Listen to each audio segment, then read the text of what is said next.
No matter how good you are at your job, you're going to encounter difficult customers from time to time. Some of these people aren't always difficult. They may just be having a very bad day or a negative experience.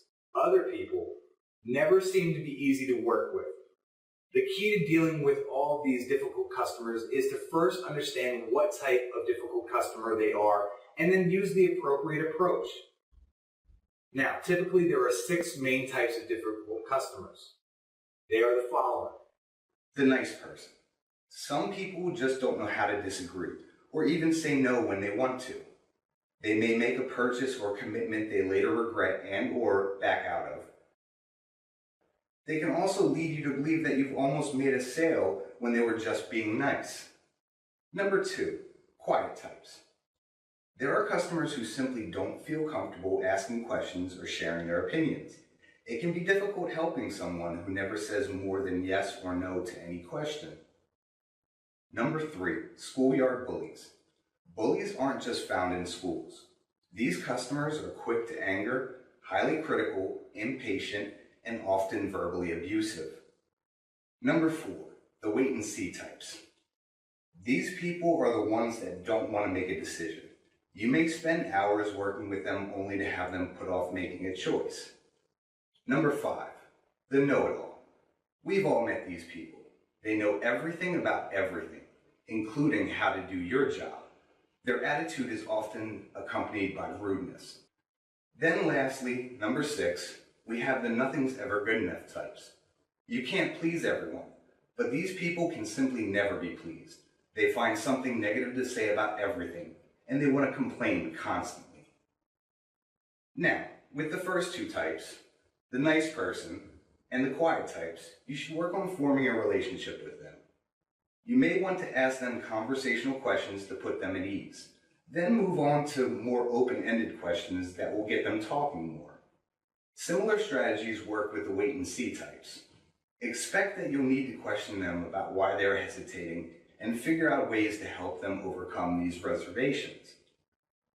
With the last 2 types, the know-it-all and the nothing's ever good enough types, you'll have to take proactive measures. For know-it-alls, you should focus on delivering the facts. Don't give them a chance to one-up you on their knowledge. For the complainers, you should bring up potential negatives before they have a chance to. If they complain, ask them how they want the situation corrected, so that then you don't have to give them the opportunity again to complain more. Bullies. Bullies can often be the most difficult because their behavior can be downright outrageous.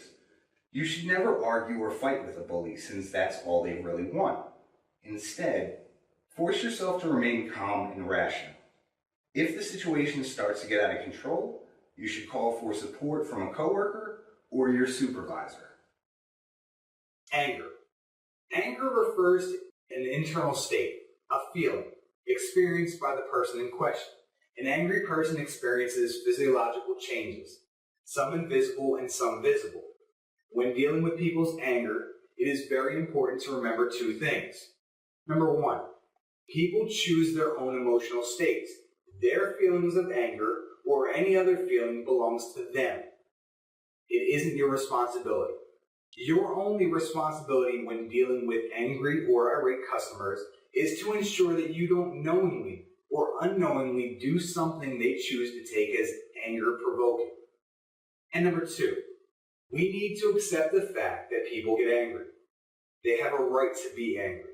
What they do not have the right to do is to take their anger out on you, especially when you have done nothing to contribute to it. As difficult as this may sound, it is important that you become comfortable with the notion that people get angry. Trying to make people happy and prevent all anger is a losing battle. We need to be reasonable in terms of what offends us and allow the angry person some latitude in expressing his or her anger. Why? Simple practicality. We are all human. Anger happens. The problem is not the anger. Now, remember, anger is not the same as hostile or abusive. What is hostile or abusive behavior? This behavior is intended to have some or all of the following effects. The behavior is intended to put you off balance, to manipulate and control you, to demean you in some way, to cause you to feel guilty, to intimidate. This manipulative behavior is the cause of the greatest amount of stress for government employees. This type of behavior needs to be stopped as professionally as possible. Often with hostile behavior, you may experience verbal abuse. Verbal abuse would consist of persistent swearing, yelling, sexist or racist comments, irrelevant personal remarks, threats, intimidating silence, accusations, comments about competency, knowledge, or dedication. And you may also experience nonverbal abuse. This consists of standing in your personal space, staring at you, long eye contact, pounding on a table, throwing things, fearsome facial expressions, loud sighing, pointing and other offensive gestures. Refusing to be controlled and refusing to react the way our attacker wishes takes us that much closer to halting the attack. The more that you deal with irate customers, the more you will notice that there are similarities in attacks and tactics that people use. The truth is that there is only a finite number of ways people can be hostile. It's almost as if hostile behavior follows its own set of rules. Just like a game, the behavior that occurs in hostile situations is characterized by certain patterns that repeat over and over and over again. If we consider hostile interactions a game, albeit a serious one, and understand that it has rules, then it will help us to understand what to do when we are attacked. This brings us to the concept of bait. Okay, so understanding the major purpose or goal of the attacker is to control you in your behavior. Allowing them to take and hold the initiative forces you to react and respond to them instead of the other way around. If you are spending time reacting and responding, you won't be able to help the customer or end the interaction in a positive way. The primary technique used to do this is through the use of bait. Bait consists of verbal and nonverbal behaviors designed to get you to react, usually in an emotional manner. Responding to bait gives control of the conversation to the attacker, which is exactly what they want. The bait is used to upset you enough so that you will be off balance as a result of being angry or intimidated. There are a few more rules about hostile interactions. The reason you need to know them is they are rules for the game the attacker is playing, and you don't want to play that game. When you're attacked, the expected reaction is one of two responses. The first response is that when you are attacked, you will respond defensively. This rule specifies that when you're attacked, you will attempt to defend yourself. Often this defense will consist of denying the charge leveled at you.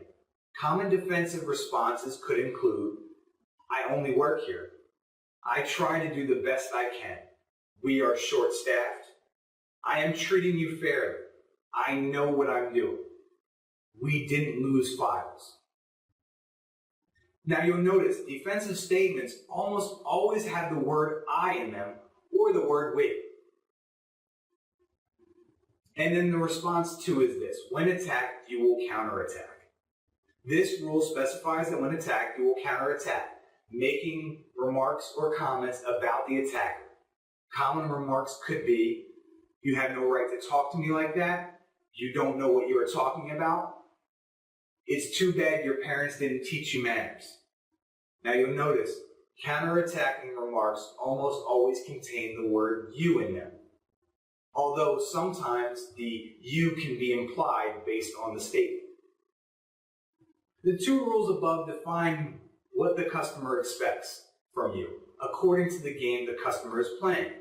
It is very important to realize that if you play this game by those set of rules, you will ultimately lose.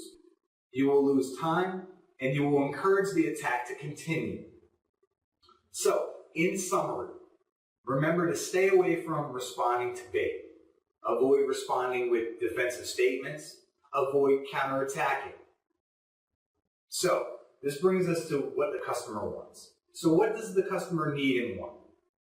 Knowing the answer to this question will help you calm down an angry customer and reduce hostile behavior directed at you. The most obvious answer to this question is the customer wants their problem solved. The customer interacts with state government with a particular goal in mind. Due to regulations and other constraints, we don't always have the authority or even the ability to meet the customer's request. So very often we can't give them exactly what they want or what they ask for. But luckily, there are psychological needs that you can address. Fulfilling these needs can reduce hostile behavior. So remember, they want helpfulness and effort on your part. To feel that they have choices. Acknowledgement of their situation and their feelings. By recognizing those wants and providing for them, you can have a significant impact on the degree of hostility directed at you. Now, how angry situations escalate. Angry situations don't always start with very abusive or hostile behavior. Even a calm situation can escalate very quickly as each person triggers the other. Of course, when one or both people is angry in the first place, there is a far greater chance of escalation. The escalation crisis cycle is a process where an individual becomes hostile or enters in an angry state of mind, and by virtue of its less than optimal treatment, becomes more and more frustrated and abusive. In a typical escalation cycle, the employee overreacts, which in turn increases the anger of the client. If the cycle is not interrupted, the situation becomes a crisis situation, out of control, where people may be put at risk. Escalation does not have to happen.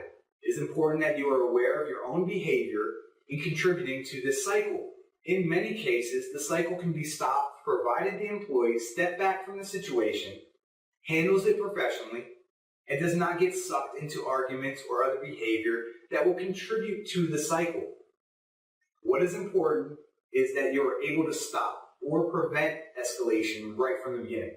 It is a lot easier to prevent hostile behavior than to deal with it once it has emerged full-blown. The CARP system is a way to remind yourself about the 4 major pieces of diffusing hostility. The first part of the CARP cycle is control. The key in reasserting control is to behave in ways that send a subtle sub-message that your techniques, your attempts to cause me to become defensive, angry, or off balance are not going to work. The A in the CARP system stands for acknowledge. It is important that the angry person see that you understand his or her emotional state and the situation. 2 major techniques to apply here are empathy and active listening. The R is for refocus. Refocusing involves making the transition from dealing with the emotional side of the customer to dealing with the actual problem at hand.